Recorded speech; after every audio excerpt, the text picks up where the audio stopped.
Good morning, church. We're on day 25 of our reading plan in Matthew, and I can't believe we're almost to the end, but this has been just such a wonderful time to be in community. Even though we're physically apart, this reading plan has really been a joy for me to be able to still feel connected, not only to our congregation, to those around us, but just also to be rooted in God's Word together. That's really been a wonderful time. So I just want to thank you for reading along with us.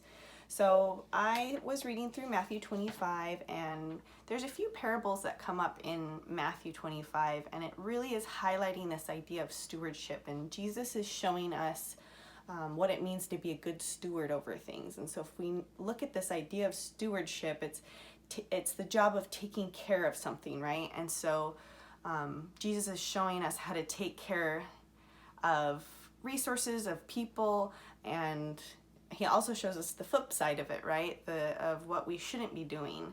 And so something important that Jesus says in 25 verse 40, he says, "Truly I tell you, whatever you did for one of the least of these brothers and sisters of mine, you did for me." And I feel like this is a really important part to highlight, because it's showing us that Jesus is saying, when you're taking care of them, the least of these, you're caring for me. And so it's a stewardship over people, of how we should be in communion with one another and how we should be interacting with one another. And I think that Jesus is really highlighting for us that we are to care for those in need. And I think, church, that this is an important thing for us to consider, especially in times like these. How do we show up? And so I think a way to worship and glorify God is to care for those that people want to move away from, that might be difficult or rejected in society, or again, they're the people, when we say the least of these, that they're the people in need. And so instead of moving away from them, Jesus tells us that we need to move towards them.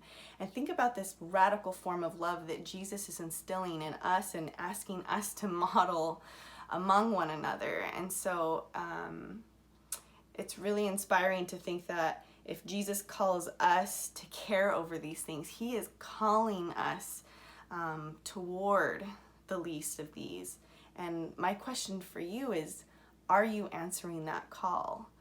And so I hope you enjoy this chapter on stewardship. It definitely is something that I really enjoy. So I hope you have a great rest of your day. Good to see you, church.